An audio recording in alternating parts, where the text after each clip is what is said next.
बिस्मिल्लाहिर्रहमानिर्रहीम या क्या नाबुदु या क्या नस्तईन। जैसे कि हमने पिछली वीडियोस के अंदर हमने देखा ऑपरेटिंग सिस्टम का लैब के पॉइंट ऑफ व्यू के इसके अंदर कौन कौन से कोडिंग टेक्निक्स होती हैं, क्या क्या चीज़ें यूज़ होती हैं, क्या क्या टूल्स होते हैं, पाइप्स, उसके अलावा फोर्क हो गए और डुप वगैरह और EXE LP जो सारी चीज़ें होती हैं, वो सारी चीज़ें तो हमने डिस्कस कर ली हैं।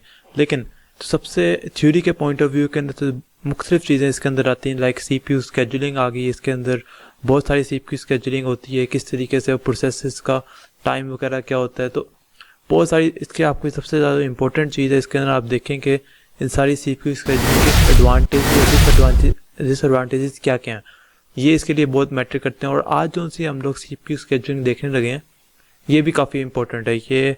ये सारों से हट के इस तरह की ये CPU स्केजुलिंग है जिसके अंदर इसको कहते हैं राउंड रॉबिन। एक तो सिंपल वाला होता है जिसको दूसरा वाला कहते हैं राउंड रॉबिन विद IO। तो विद IO का मतलब ये होता है कि इनपुट के लिए और आउटपुट के लिए जो से भी प्रोसेसेस जो जा रहे होते हैं वो उनके लिए एक टाइम लिमिट होती है, किस तरीके से वो उन्होंने पहले IO पर जाना है, परफॉर्म करना है, फिर उन्होंने वापस आना है। तो इस तरह का क्वेश्चन जो विद IO बाकी CPU स्केजुलिंग इतनी मुश्किल नहीं है, ये भी कोई इतनी मुश्किल नहीं, जब हम वीडियो पर देखेंगे तो ये भी बहुत आसान है। लेकिन ये सारों से हट के थोड़ी सी है, तो इसको हम लोग डिस्कस करेंगे और इसको अगर आपको समझ आ गई तो बाकी जो है वो इजीली आप बाकी कर लेंगे।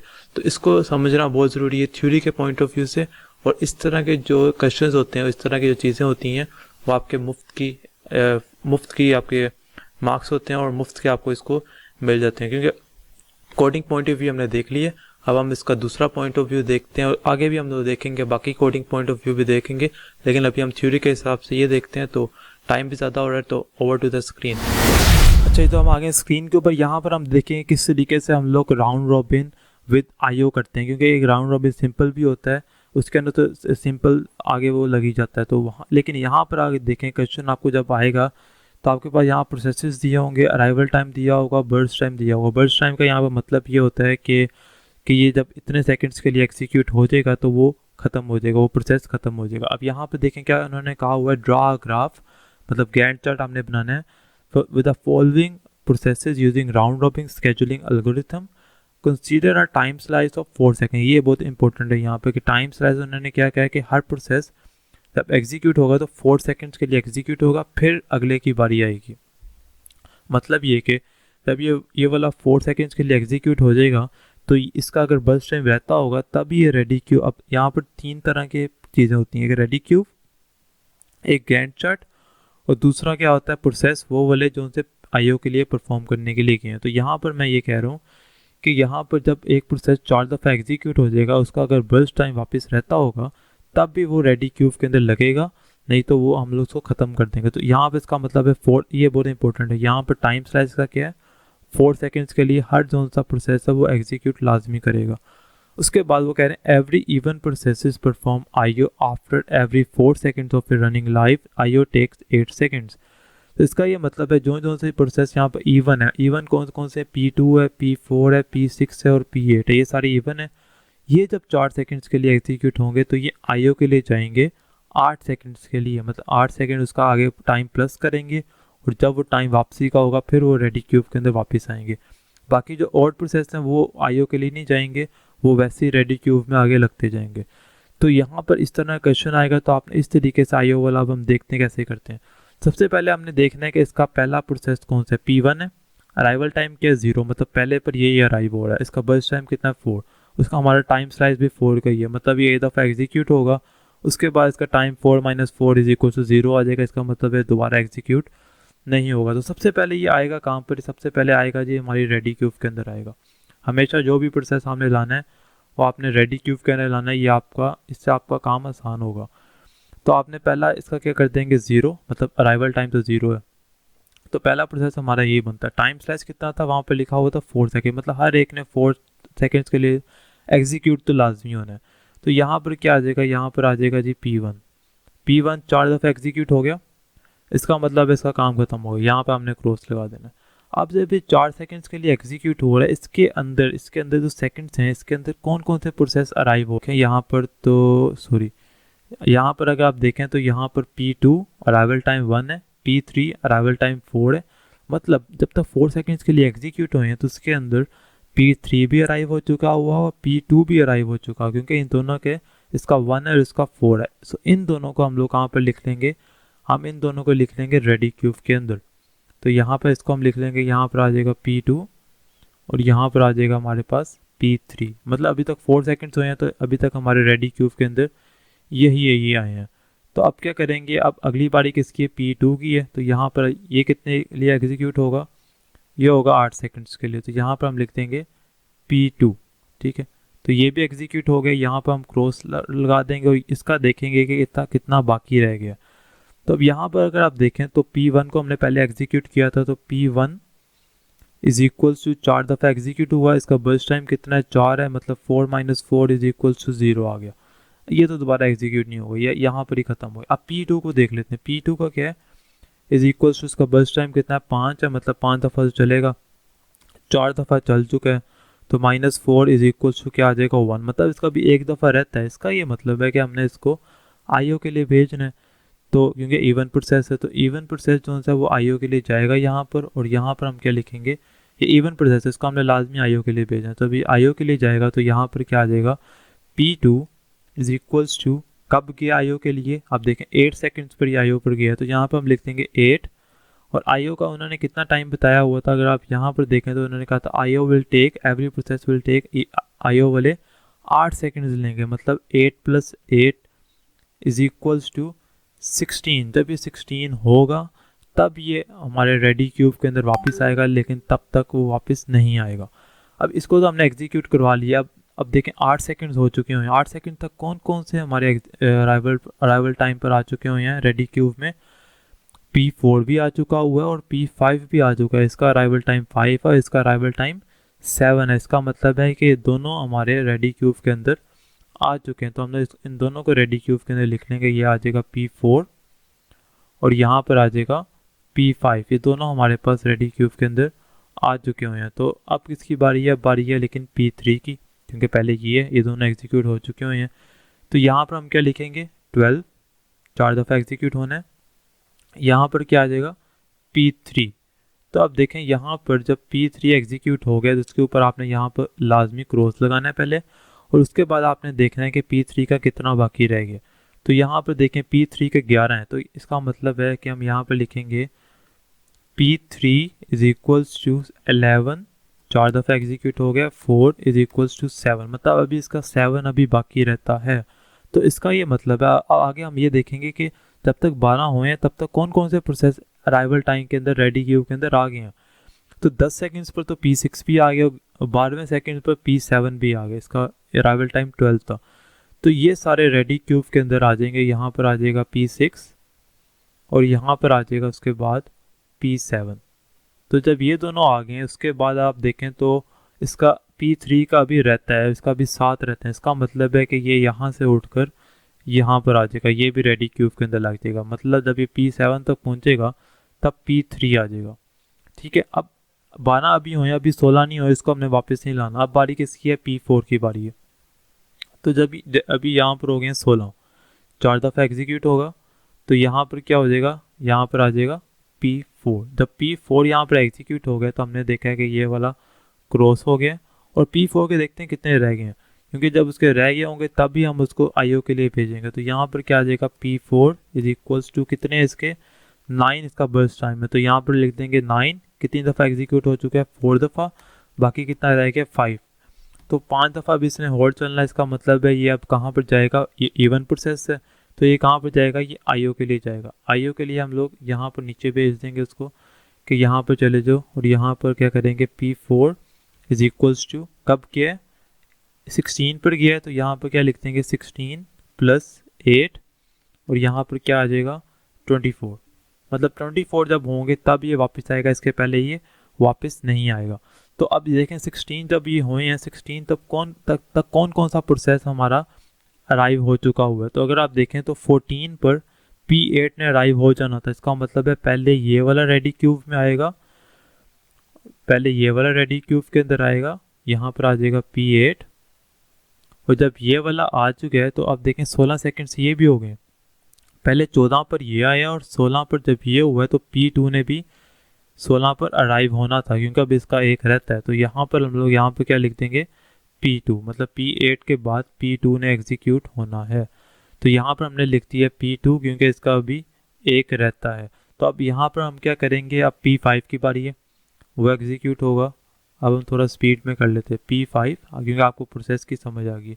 तो P5 हम लोग यहाँ पर लिख लेंगे, P5 हो गया, एग्जीक्यूट हो गया। अब देखते हैं इससे कितने रह गए।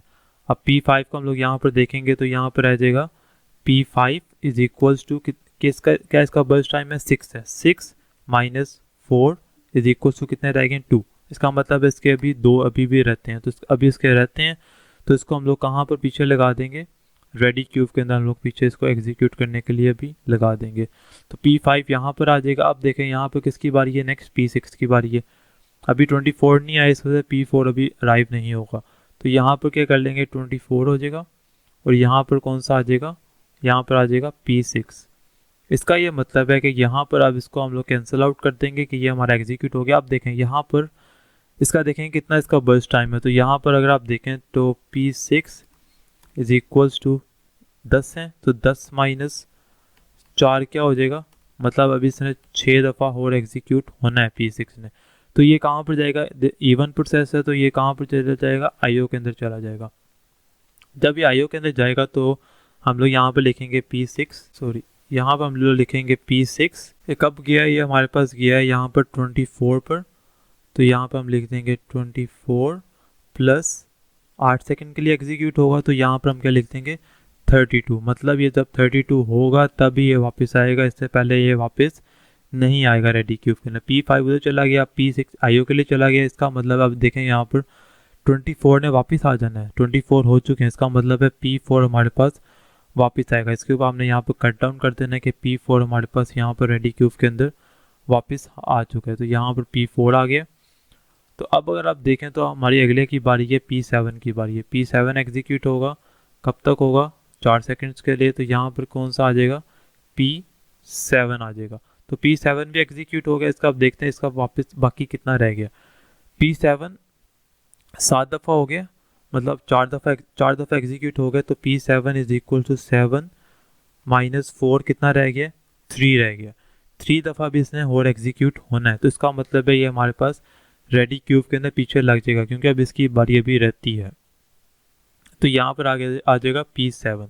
अब नेक्स्ट बारी किसकी है, P3 की। P3 के भी रहते थे, तो यहाँ पर अब देखते हैं P3 के रहते कितने हैं। यहाँ पर P3 हमने लिख लेना है, रहते कितने इसके।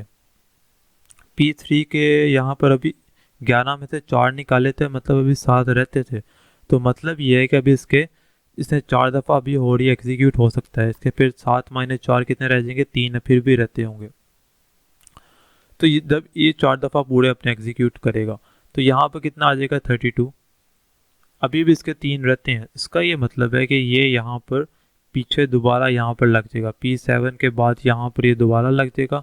और एक चीज़ आपने यहाँ पर और देखें कि यहाँ पर P6 का टाइम हो चुका हुआ है, 32 हो गया, यहाँ पर भी 32 हो गया। इसका मतलब है यहाँ पर इसके बाद P3 के बाद यहाँ पर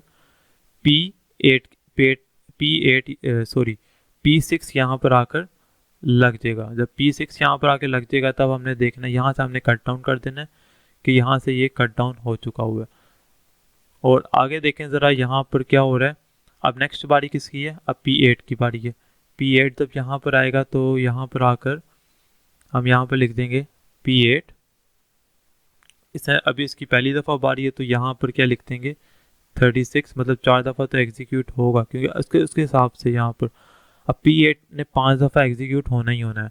तो यहाँ पर 4 दफ़ा एग्जीक्यूट हो चुके हैं, बाकी कितने रह गए 5 माइनस 4 इज इक्वल्स टू 1। इसका अभी भी रहता है। इसका मतलब है कि ये यहाँ पर IO के लिए परफॉर्म करने जाएगा क्योंकि ये हमारा कौन सा प्रोसेस है, ये हमारा इवन प्रोसेस है। तो P8 इज इक्वल्स टू कब गया है 36 पर गया है, 36 प्लस 8 इज इक्वल्स टू 44। मतलब जब 44 होंगे तब ये वापस आएगा, इससे पहले ये वापस नहीं आएगा। इसका मतलब है यहाँ पर कट डाउन हो जाएगा। अब बारी किसकी है, P2 की बारी है। तो P2 के कितने रह गए अगर देखें अब वहाँ पर, तो P2 के सिर्फ मेरे ख्याल से 1 रह गया। तो एक दफ़ा इसको हम लोग एग्जीक्यूट कर देंगे। इसके बाद यहाँ पर हम क्या लिख देंगे 0, कि यहाँ पर ये 5 दफ़ा एग्जीक्यूट हो चुका है। तो इसने सिर्फ एक दफ़ा एग्जीक्यूट होना है। यहाँ पर हम लोग क्या लिख देंगे 37 एग्जीक्यूट हो गया। यहाँ पर कोई प्रोसेस तो नहीं आ रहा, नहीं अभी तक कोई प्रोसेस नहीं आ रहा। P8 यहाँ से IO के लिए गया और P2 यहाँ से ख़त्म हो गया। अब P5 की बारी है, तो P5 की बारी हम लोग P5 का देखेंगे कितना रह गया इसका। आई थिंक तो इसका 2 रह गया होगा। तो अब यहाँ पर हम जाके देखते हैं कितना रह गया। P5 कहाँ पर है, 6 - 4 2, ये हो चुका है। इसका मतलब है अब हम इसको तो 2 दफ़ा और एग्जीक्यूट भी करेंगे तो 6 - 6 क्या हो जाएगा, 0 हो जाएगा। तो यहाँ पर 2 दफ़ा इसने और एग्जीक्यूट होना है। यहाँ पर आप लिख देंगे 39, तब ये हो जाएगा। इसके बाद आप यहाँ पर भी कट डाउन लगा देंगे। अब नेक्स्ट बारी किसकी है, नेक्स्ट बारी है P4 की। जब P4 यहाँ पर आएगा, इसको एग्जीक्यूट कराएंगे। कितनी दफ़ा एग्जीक्यूट होगा, कितनी दफ़ा रह गया, P4 यहाँ पर रह गया 9 - 4, 5 दफ़ा रहता है अभी, तो इसको -4 होल्ड कर देंगे इज इक्वल्स टू इसका अभी भी 1 रहता है। तो जब यहाँ पर 1 अभी रहता है तो अब यहाँ पर क्या लिख देंगे 43, मतलब ये 4 दफ़ा अपने एग्जीक्यूशन करेगा। तब ये 4 दफ़ा एग्जीक्यूशन करेगा। अब इसका एक रहता है तो इसको हम लोग रेडी क्यूब के अंदर नहीं डालेंगे, क्योंकि यहाँ पर अब ये IO के लिए परफॉर्म करने जाएगा, क्योंकि ये हमारा इवन प्रोसेस है। तो P4 इज इक्वल्स टू 43 पर क्या है, वापस कब आएगा, +8 वापस आएगा। ये हमारे पास 51 पर वापस आएगा, ऐसे ही है। तो जब 51 पर ये वापस आएगा तब तक अभी देखें अभी 43 है, 44 नहीं हुआ, इसका मतलब P8 अभी नहीं आएगा। तो P4 को यहाँ से कट डाउन कर दें। यहाँ पर किसकी बारी है, P7 की बारी है। तो P7 कितनी दफ़ा आ रहा है, कितनी दफ़ा इसका रह गया, इसका अभी रह गया P7 7 - 4 इज इक्वल टू 3 अभी रहता है। इसका मतलब है कि इसको हम लोग पूरा कर देते हैं 7 - 7, क्योंकि अभी 3 दफ़ा 4 दफ़ा होता है तो हम इसका 3 ही रह गया, तो इसको हम 3 दफ़ा एग्जीक्यूट ही करवाएंगे। तो ये 3 दफ़ा जब एग्जीक्यूट होगा यहाँ पर क्या आ जाएगा, यहाँ पर 46 आ जाएगा और ये P7 हमारी लिस्ट से ख़त्म हो गया। अब देखें तो यहाँ पर हमारे पास P8 44 हो चुके हैं, 46 हो गए हैं। तो हमने इसको वापस लेके आना है। P8 को हम लोग वापस ले आएंगे यहाँ से, इसको हम लोग यहाँ से कट डाउन कर देंगे और यहाँ पर हमारे पास कौन सा लग जाएगा प्रोसेस, हमारे पास यहाँ पर लग जाएगा P8। तो अब P3 की बारी है, तो यहाँ पर क्या आ जाएगा, P3 आ जाएगा। तब P3 यहाँ पर आ जाएगा। हम देखेंगे कि कितना रह गया इसका P3, अगर कहाँ पर था ये 7 - 4 इज इक्वल से, मतलब इसका 3 अभी हो रहता है, तो 3 माइनस हम इसको 3 और कर देंगे तो ये 0 हो जाएगा यहाँ पर। तो जब ये 0 हो जाएगा तो 46 + 3 क्या हो जाएगा 49, 3 दफ़ा एग्जीक्यूट हो गया, ये भी ख़त्म हो गया। रेडी क्यूब के अंदर दोबारा नहीं लगेगा, ख़त्म हो गया इसका बर्स्ट टाइम, क्योंकि ख़त्म हो गया। अब नेक्स्ट बारी किसकी है, नेक्स्ट बारी है P6 की। तो P6 देखते हैं कितनी दफ़ा रह गया। P6 अगर आप देखें तो यहाँ पर P6 कहाँ पर है, P6 है ये 10 - 4, अभी भी इसके 6 रहते हैं। इसका मतलब इसको हम -4 करेंगे इज इक्वल टू 2 करेंगे। अभी इसको 2 दफ़ा और एग्जीक्यूट करवाना है, तो यहाँ पर ये अपने 4 तो पूरे करेगा ही करेगा।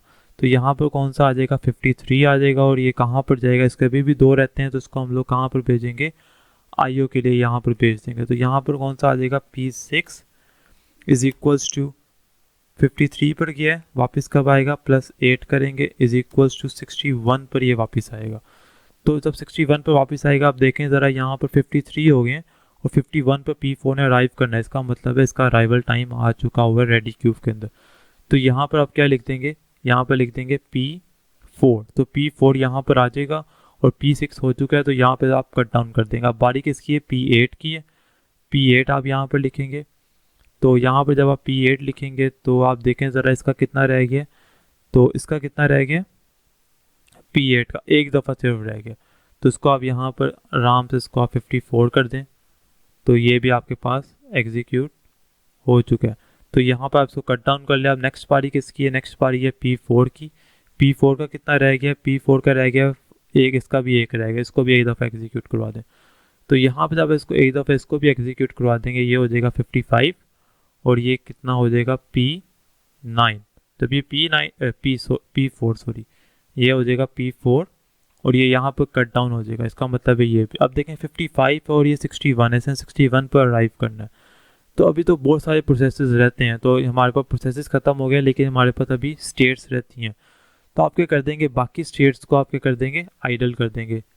इस सारे को आप यहाँ तक आइडल कर दें, मतलब इसके अंदर आप लिख लें 57 लिख लें, 2 दफ़ा ये 59, इसके अंदर आप लिख लें आइडल, जो मर्जी आप लिख सकते हैं। 2 दफ़ा और इसको एग्जीक्यूट करवा लें या एक दफ़ा 4 दफ़ा करवा लें, कुछ भी। तो यहाँ पर क्या हो जाएगा 61। जब 61 हो जाएगा, इसका मतलब है कि P6 ने अराइव होना है हमारे पास यहाँ पर। तब ये हमारे पास यहाँ पर अराइव होगा तो यहाँ पर आ जाएगा P6 और इसको हम लोग एग्जीक्यूट कराएंगे 2 दफ़ा। जब क्योंकि इसके 2 रह गए, अगर आप देखें यहाँ पर P6 के हमारे यहाँ पर 2 रह गए, तो ये जब 2 दफ़ा एग्जीक्यूट हो जाएगा तो यहाँ पर क्या आ जाएगा 63 और यहाँ पर क्या आ जाएगा P6। तो P6 भी यहाँ पर हमारे पास एग्जीक्यूट हो चुका है। तो इस तरीके से आपका ये गैंट चार्ट बनेगा। इसके बाद आपने क्या करना होगा, इसका आपने turn around time, average turn around time और एवरेज वेटिंग टाइम निकालना होगा। वो देखते हैं हम लोग कैसे निकालते हैं। तो ये आपके सामने एवरेज टर्न अराउंड टाइम, उसके बाद आपने निकालना होगा एवरेज वेटिंग टाइम निकालना होगा। एवरेज टर्न अराउंड टाइम कैसे निकालते हैं, completion time minus arrival time, और एवरेज वेटिंग टाइम कैसे निकालते हैं, टर्न अराउंड टाइम, जो आपका टर्न अराउंड टाइम निकला होगा उसको आप माइनस कर देंगे बर्स्ट टाइम के साथ। तो सबसे पहले आप देख लेते हैं एवरेज टर्न अराउंड कैसे निकालते हैं। तो कंप्लीशन टाइम अगर पहले प्रोसेस का आप देखें तो क्या था, ये पहले 4 पर इसका कंप्लीशन टाइम यहाँ पर ही हो गया, तो 4 माइनस क्या होगा अराइवल टाइम, अराइवल टाइम यहाँ पर क्या है 0 है, तो 4 माइनस 0 क्या होता है 4 हो जाता है। तो यहाँ पर सिंपली 4 हो जाएगा। प्लस नेक्स्ट का देख लेते हैं, नेक्स्ट का क्या है, अगर आप नेक्स्ट वैल्यू का देखें P2 कहाँ पर ख़त्म हो रहा है, यहाँ पर 37 पर हो रहा है, तो 37 माइनस अराइवल टाइम क्या है 1 है, तो 37 माइनस 1 करेंगे तो आपके पास यहाँ पर वैल्यूज़ आ जाएगी 36। इस तरीके से आप बाकियों का भी कंप्लीशन टाइम निकाल कर आप इसको निकाल सकते हैं। और वेटिंग टाइम कैसे निकालते हैं, यहाँ पर जब आप टर्न अराउंड टाइम निकालेंगे, लाइक फॉर एग्जांपल का पहले का आया 4, तो 4 का आप माइनस करेंगे बर्स्ट टाइम के साथ। बर्स्ट टाइम पहले का क्या है, पहले का बर्स्ट टाइम क्या है 4 है, तो इसको ये 4 है तो आप क्या कर देंगे 4 माइनस 4 इज इक्वल टू क्या हो जाता है 0 हो जाता है। तो यहाँ पर आप 0 लिख देंगे, इसका एवरेज टाइम 0 निकलेगा। फिर प्लस करना है और इसको हमने याद रखना है डिवाइडेड बाय आपने उसी वैल्यू से करना है जितने आपके प्रोसेस हैं, डिवाइडेड बाय आप 8 करेंगे तो आपके पास एवरेज टर्न अराउंड टाइम आएगा। इसी तरह इसको भी आपने सारा कैलकुलेट करके डिवाइडेड विद 8 करना है। और टर्न अराउंड टाइम माइनस, जैसे फॉर एग्जांपल अब दूसरे का क्या होगा, इसका टर्न अराउंड टाइम 36 है, तो इसका क्या हो जाएगा 36 माइनस 5 क्या होता है 36 माइनस 5 होता है 31, तो यहाँ पर आपके पास क्या आ जाएगा 31। तो इसी तरीके से आपने यहाँ पर क्या लिख देंगे 31, इन सारों को आप प्लस कर देंगे, डिवाइडेड बाय 8 करेंगे तो आपके पास डिवाइडेड बाय 8 हमने तब करना है जितने आपके प्रोसेसेस होंगे। यहाँ पर आपके पास 8 प्रोसेसेस, तो आप डिवाइडेड बाय 8 करेंगे। अगर 4 होंगे तो डिवाइडेड बाय 4 करना है। आपके पास इसी तरीके से इसकी वैल्यूज आ जाएंगी कि किस तरीके से एवरेज टर्न अराउंड टाइम निकालते हैं और एवरेज वेटिंग टाइम किस तरह से निकालते हैं। तो ये तो आपको होपफुली आपको समझ आ चुका है। अच्छा, ये तो हमने वीडियो से देख लिया किस तरीके से हमने पूरी राउंड रॉबिन विद आईओ की है। इसमें कोई ऐसा मुश्किल काम नहीं था, सिर्फ आपने जब वो क्वेश्चन दिया होगा उसके हिसाब से आपने लॉजिक के हिसाब से आपने सोचना है कि किस तरीके से यहाँ पर कौन सा प्रोसेस किस टाइम पर इनपुट के लिए जाएगा और आउटपुट के लिए आईओ के लिए जाएगा। और इसके अंदर जो आपने मेन चीज़ याद रखनी है, हमेशा आपने जो रेडी क्यू है उसको आपने साथ साथ अपडेट करते जाना है। जब आप उसको साथ साथ अपडेट करते जाएंगे तो इजीली आपके किसी भी चीज़ के अंदर कोई भी मसला नहीं आएगा और इजीली जो सा प्रोसेस आईओ के लिए जा रहा है वहाँ पर जाएगा। उसका टाइम जब तक ख़त्म होगा वो उसको ख़त्म करके फिर वापस रेडी क्यू में आएगा, वहाँ आके एग्जीक्यूट होगा। तो इस तरीके से इसके अंदर थोड़ा सा सोचना पड़ता है, लेकिन ये बहुत ही आसान है, इसको आप इजीली कर सकते हैं। तो आईओ वाला जो सा राउंड रॉबिन है ये काफ़ी इंपॉर्टेंट होता है, बाकी सारे सिंपल ही होते हैं। बाकियों के अंदर क्या होता है, सिर्फ और सिर्फ जिसने प्रोसेस अपना परफॉर्म कर दिया उसका बर्स्ट टाइम अभी रहता है तो आके रेडी क्यू में पीछे लग जाता है। लेकिन इसके अंदर थोड़ा सा आपको आईओ वगैरह की फंक्शनैलिटी देखनी पड़ती है, जो कि इजीली अगर आप एक बार कॉन्सेप्ट लगा के समझ लें तो इजीली हो जाता है। तो हमने आज की वीडियो के अंदर ये वाला देखा है। तो अगर अगली वीडियोस के अंदर भी हम लोग दूसरे CPU स्केड्यूलिंग और बाकी चीज़ें भी जो इम्पोर्टेंट चीज़ें हैं वो हमेशा हम लोग देखते रहेंगे। तो आज की वीडियो के लिए इतना ही, हम मिलते हैं अगली वीडियो के लिए। तो it's time to become with new intent, with new passion, dream to be unique. For more exciting videos, like, comment and subscribe my channel. Thank you so much.